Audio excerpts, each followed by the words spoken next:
Bom dia, boa tarde, boa noite, galera. Sejam bem-vindos ao canal QAP e hoje nós iremos continuar os nossos assuntos. Mas agora vamos ir mais além dentro da geometria analítica. Nós vamos falar sobre sistemas lineares. Os sistemas lineares vão cair muito em física, porque geralmente a gente vai encontrar várias equações e a gente vai ter que encontrar a ligação que existe entre elas. No, God! No, God, please, no!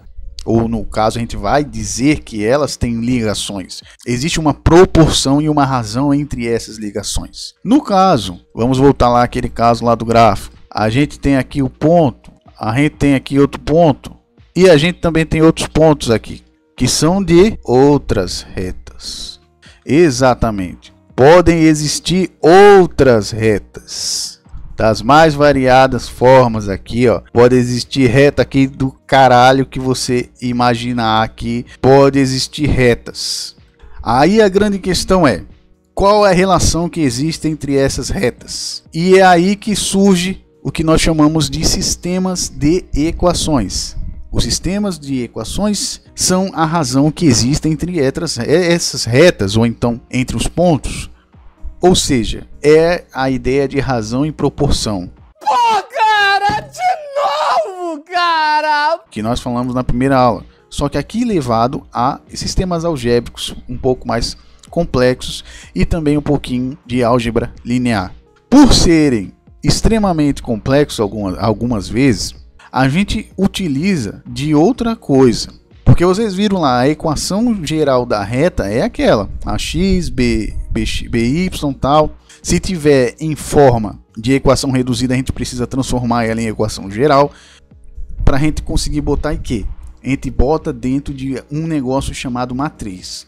Quando o cálculo, muitas vezes o cálculo ele pode ser muito mais fácil dentro de um sistema de matrizes. Ou seja, a gente pode transformar uma álgebra linear, um sistema linear, dentro de uma matriz. A gente pode botar dentro de uma matriz e consegue resolver ela. Muitas vezes achando a determinante, pode querer achar o inverso, pode querer achar se elas são colineares, se elas possuem algum ponto em comum. Então essa é a ideia básica dos sistemas lineares. Agora a gente vai entrar um pouquinho mais a fundo sobre o assunto. Então vamos lá, vamos entender mais um pouquinho os sistemas lineares. Vamos abranger mais um pouco a ideia dos coeficientes. Existe uma coisa que nós conhecemos como polinômios. Esses polinômios, dentro dos sistemas lineares, eles possuem um coeficiente. E esse coeficiente fica junto com as incógnitas. Os polinômios, eles possuem as mais variadas incógnitas. Pode ter mais de uma incógnita. Esse aqui é um jeito mais prático de se entender a ideia de uma equação linear.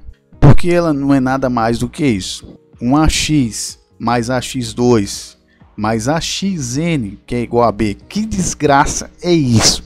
Não entendi foi nada. Que desgraça é isso?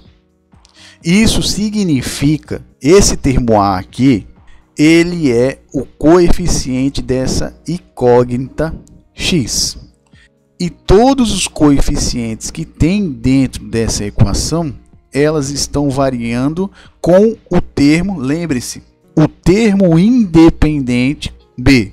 Foi por isso que eu falei para vocês. Lembrem-se o que é o termo dependente e o que é o termo independente. Se vocês sacaram naquela primeira aula o que é o termo dependente e o independente, aqui vocês sacaram que esses coeficientes aqui, eles estão variando em relação a b, que é o termo independente. E o sistema de equações, ele é a relação de um ou mais desses daqui. Mais simples do que isso é impossível. Aqui é o sistema de equações. Então, a relação que existe entre esses daqui, isso aqui é um exemplo mais puro de um sistema linear. Tem como a gente saber, por exemplo, se essas retas aqui se encontram ou não, ou se elas estão no caralho A4. Geralmente na física, pelo menos no ensino médio, a gente não chega a fazer tantos dessa daqui. Aí vem a importância de a gente usar matriz. Porque se tiver um negócio desse tamanho aqui do caralho que eu mostrei para vocês, é muito melhor a gente botar ela dentro de uma matriz. Mas agora na física a gente não encontra muito disso. Muitas vezes a gente encontra só duas aqui. E a gente vai ter que fazer o sistema de soluções das duas, que é basicamente o seguinte: as soluções, elas podem ser possíveis, impossíveis ou infinitas. Esse daqui são os 3 tipos de soluções de equações lineares. Vamos entender esse negócio mais um pouquinho. Sistemas lineares. Quais são os sistemas lineares possíveis? São todos aqueles que podem ser tanto pode ter uma solução ou duas ou mais, ou infinitas. O primeiro caso onde as equações elas se interceptam. Nesse caso em que elas se interceptam em um único ponto, depois vão para puta que pariu, nunca mais se encontram, é Ghost.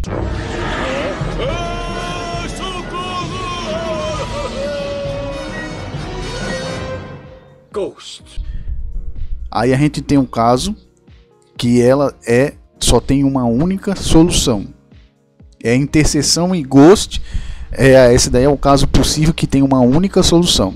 Mas agora no caso em que elas se encontram mais e mais vezes, aí a gente tem um caso de infinitas resoluções, infinitas soluções, que é o caso onde elas estão perto, ou como chamam, elas são coincidentes.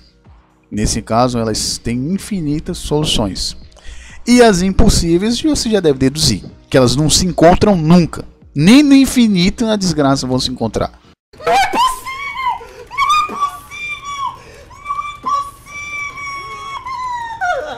Então essas são as 3 possibilidades de solução. E é aí que a gente chega na última parte do vídeo, que é como a gente resolve sistemas de equações lineares. Existem 4 formas, só que no ensino médio a gente só trabalha com 2, que é a substituição e a adição. O método de Cramer e o método de Gauss a gente só usa no ensino superior. Então vamos falar sobre a adição e subtração. Então vamos lá, vamos para um exemplo aqui de técnica, um método de substituição. Vamos lá. Vocês estão vendo que aqui isso significa que existem 2 retas. É assim que você deve ver sistemas lineares. Existem 2 retas aqui, eu quero saber a relação que existe e qual é a solução dela. Se elas se encontram ou não em algum canto do mundo, que é o plano lá cartesiano. Pelo método de substituição, a gente precisa isolar um dos termos. Então vamos fazer um cálculo aqui para a gente entender o que foi que aconteceu, certo? Lembrando que isso aqui são 2 retas. O que você precisa saber? Nós estamos tratando de sistemas de equações. Existem 2 retas e eu quero saber se existe solução, se existem várias soluções ou se só existe uma solução. Então vamos lá, vamos usar o primeiro método, que é o método de substituição. A gente vai escolher um desses daqui para a gente isolar, ou a equação primeira ou a equação segunda. Vamos escolher a equação primeira. Então vamos lá. Como é que a gente isola o termo x, por exemplo? Para a gente isolar o termo x, a gente precisa fazer as regras da equação, que eu mostrei para vocês na segunda aula, se eu não me engano. Que é o quê? Para assumir com o número, a gente precisa do inverso dele. Ou seja, se aqui tem mais y, eu preciso colocar embaixo menos y. Esses termos vão sumir, porém, tudo que eu faço de um lado, eu tenho que fazer do outro. Então, se eu coloquei menos y embaixo, eu preciso botar menos y aqui. Agora, vamos substituir essa parte aqui de baixo para ver o que acontece. Vamos ver o que é que acontece. Vamos para a próxima fase aqui, né? Então aqui a gente já tem o valor de x. Vamos achar o valor de y. Como é que a gente vai fazer isso daí? Aqui nessa parte, nós iremos usar as propriedades de termos semelhantes. E perdão aqui que é menos. Eu tinha esquecido desse detalhe. No caso, aqui nós iremos ter 7 menos 2y pelas propriedades de semelhantes. Aqui a gente vai ter que sumir agora com 7. Se ele aqui, lembrando que o sinal, se tiver aqui na frente, se não tiver nada, é a mesma coisa de mais aqui. No caso, esse 7 aqui, ele é positivo, tá ok? Porque o que vale é o símbolo que está na frente. Se não tiver nada, ele é positivo. Então, o inverso do positivo é o negativo. Então, no caso, a gente teria que botar o menos 7 aqui para eles se cancelarem. E como tudo que a gente faz de um lado, a gente tem que fazer do outro, ele aparece aqui. E aqui, no caso, a gente sabe que vai dar 6. Que é mais provável que seja menos 6. Porque é um inverso. Se eu tenho 1 e eu vou tirar 7, vai ficar devendo 6. E agora o que a gente faz? Propriedades inversas. O que são propriedades inversas? Esse 2 aqui está multiplicando o y. Se eu quiser fazer o inverso, eu tenho que passar dividindo, que irá dar 3. E aqui nós temos um caso particular que eu queria falar para vocês, que é esse caso aqui, que por que não 1 mais 2 aqui? Porque seguindo a regra que a gente viu anteriormente, era para a gente ter botado aqui, porque estava aqui o menos 2, certo? Por que que aqui não teve, por exemplo, o mais 2, como a gente sempre faz para cancelar aqui? Que desgraça foi que aconteceu aqui? Houve aqui um roubo matemático, tá certo? A matemática ela é cheia dos seus roubos e as suas falcatruas, que é a diferença de sinais. Pela diferença de sinais, isso aqui é a mesma coisa de um número positivo. É uma falcatrua matemática que está aqui no meio. Por causa de números negativos, eles podem usar inversão de sinais. E aí a gente divide por 2 pelos dois cantos. Foi isso que aconteceu. É um roubo matemático. A matemática é que nem a área jurídica, cara. Você tem que entender isso, que matemática é que nem a área jurídica. Estando dentro da lei, você pode fazer o que for. Tá na lei lá, apesar de que hoje em dia, mesmo não estando na lei, dá para fazer, mas a matemática é desse jeito. E agora a gente tem a conclusão. A conclusão é que uma das soluções, que no caso é a solução y, é igual a 3. Foi isso que a gente encontrou. Então tá vendo que sistema de equações é meio chatinho mesmo de se fazer. Agora a gente tem que achar a solução x. Como é que a gente faz ela? Bom, a gente tem a y, a gente tem a solução y. Então com a solução y a gente consegue achar a x. Então bora pegar uma que a gente já pegou aqui. Vamos lá. Substituindo pelo número que a gente achou, aí a gente faz a substituição do número que a gente achou lá, que era o 3. Faz a devida alteração e conclui-se que o x é igual a 4. E aí a gente achou as soluções, que é 3 e 4. 3 e 4 é onde esses sistemas eles se encontram. Vamos agora para o último método, que é o método de adição. A gente viu de substituição, esse aqui é o de adição. O método de adição é como o nome diz, a gente vai adicionar. A gente vai adicionar os termos.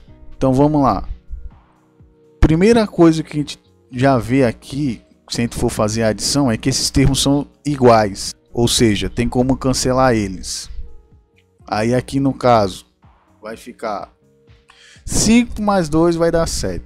7x igual ao resultado de 15 com 6. Porque esses daqui se cancelaram.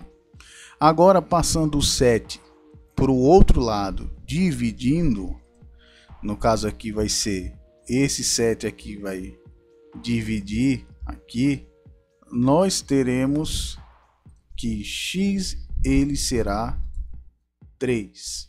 A gente já achou o valor de x.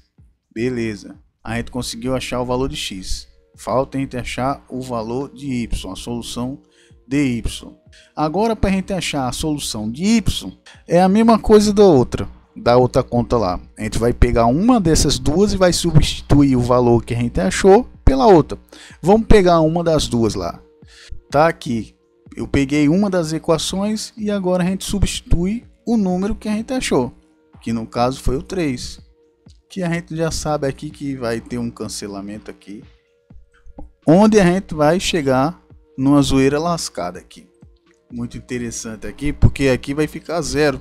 Ou seja, o mais aproximado que a gente tem aqui é que esse valor vai ser igual a 0. Graficamente, isso significa o quê? Significa aqui que o plano cartesiano vai estar aqui. Aqui vai estar o número 3. E a reta vai bater. Vão se encontrar aqui. E é isso.